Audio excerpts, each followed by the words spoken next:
Saudaraku, ketahuilah, sesungguhnya perjalanan akhirat ini adalah perjalanan yang sendirian menuju dua tempat utama, yakni surga dan neraka. Di sana orang tinggal selama-lamanya, tidak akan mati atau binasa lagi, tidak ada kematian lagi kelak di akhiratnya Allah Subhanahu wa Ta'ala. Selamanya dalam kesenangan yang tiada batas atau selamanya dalam siksa yang tiada tertangguhkan. Dapat kita bayangkan, saudaraku, bagaimana nasib orang yang dibakar seharian dalam api, dan kini bukan seharian melainkan selama-lamanya dibakar dalam api yang tidak dapat diukur derajatnya oleh manusia. Betapa mengerikan jika seseorang itu tidak memiliki iman dan amal. Betapa sengsara orang yang mengabaikan perintah-perintah Allah Subhanahu wa Ta'ala. Dalam firman-firman Allah Subhanahu wa Ta'ala dalam Al-Quran, banyak sekali berita yang mengabarkan tentang betapa hebat siksa neraka itu. Di antaranya, hari mulia Allah Subhanahu wa Ta'ala berfirman, A'udzu billahi minasyaitonir rajim. Innal ladzina kafaru bi ayatina sawfa nuslihim nara kullama nadijat juluduhum baddalnahum juludan ghairaha liyadzuqul adzab innallaha kana azizan hakima. Sesungguhnya orang-orang yang kafir terhadap ayat-ayat kami, pasti kami akan bakar mereka di dalam neraka. Setiap kulit mereka hangus terbakar, kami gantikan dengan kulit yang lain, agar mereka merasakan betapa siksanya azab Allah Subhanahu wa Ta'ala. Saudaraku, berulang-ulang dibakar di dunia ini dalam waktu sehari saja adalah siksa yang mengerikan, siksa yang sangat menakutkan. Apalagi dibakar berulang-ulang dalam api neraka jahanam yang tiada ada akhirnya. Renungkan ini setiap saat, saudaraku. Kebanyakan orang tidak lagi takut kepada neraka, tidak ada lagi peduli bahwa siksa abadi pasti tidak dapat dipikul oleh siapapun. Lihatlah, saudaraku, manusia kini malah lebih takut penyakit dunia. Berapapun harga kesehatan jasmani ini, manusia tidak peduli. Mereka mau habis-habiskan hartanya asalkan mereka tidak menderita.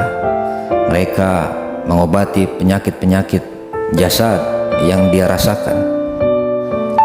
Dan memang seperti itulah penyakit jasad atau penyakit di dunia ini. Masih dapat disembuhkan dan lamanya juga sangat terbatas. Jarang sekali, saudaraku, kita mendengar penyakit sakit perut ini selama 70 tahun rimnya. Maka, saudaraku, penyakit dunia ini sifatnya sementara saja. Namun sakit abadi, sakit yang tidak ada obatnya sesudah mati, sakit yang tidak dapat ditolong oleh dokter manapun, sakit yang ditanggung selama-lamanya, yakni siksa di akhiratnya Allah Subhanahu wa Ta'ala, hampir nyaris manusia tidak peduli. Padahal obatnya tidak mahal, saudaraku, seperti penyakit dunia ini. Obatnya bahkan kadang-kadang tidak memerlukan uang. Taat kepada Allah dan Rasulnya, itu adalah menjadi obat ampuh menuju kesehatan abadi kelak di akhiratnya Allah Subhanahu wa Ta'ala.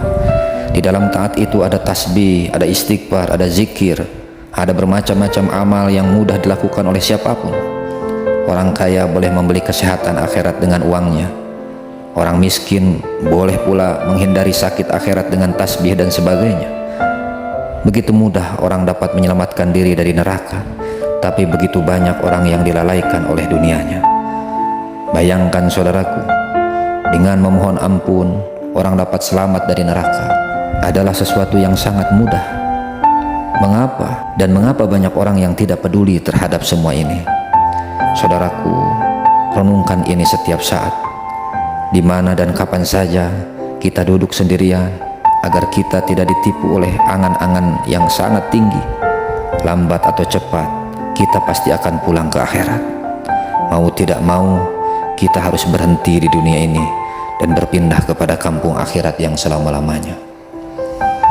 Di sana kita akan menemui penyesalan demi penyesalan, penyesalan yang tidak dapat ditebus lagi, penyesalan abadi.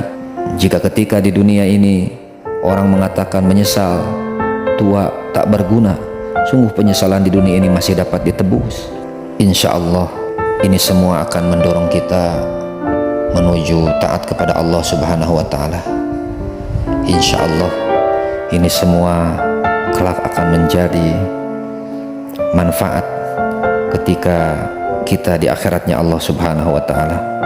Sungguh hidayah adalah milik Allah Subhanahu wa Ta'ala, sangat mahal harganya, bahkan tidak dapat dinilai dengan materi apapun di dunia ini. Hidayah bukan milik para nabi dan milik para rasul, bukan milik alim ulama dan bukan milik para asatid. Hidayah hanya diberikan Allah Subhanahu wa Ta'ala kepada orang-orang yang Allah kehendaki. Berjuanglah terus saudaraku untuk memperoleh hidayah, petunjuk Allah Subhanahu wa Ta'ala. Berkorban untuk mendapatkan hidayah Allah Subhanahu wa Ta'ala. Biarlah harta habis-habisan, biarlah kita sengsara, biarlah kita ini susah payah sementara di dunia ini untuk mendapatkan kebahagiaan di akhirat yang selama-lamanya. Semoga Allah Subhanahu wa Ta'ala memberikan kekuatan lahir dan batin kepada kita semua untuk mengorbankan segala, untuk mengorbankan harta diri waktu kita ini digunakan untuk agamanya Allah Subhanahu wa Ta'ala. Semoga Allah Subhanahu wa Ta'ala memberikan istiqomah kita dalam dakwah dan ibadah.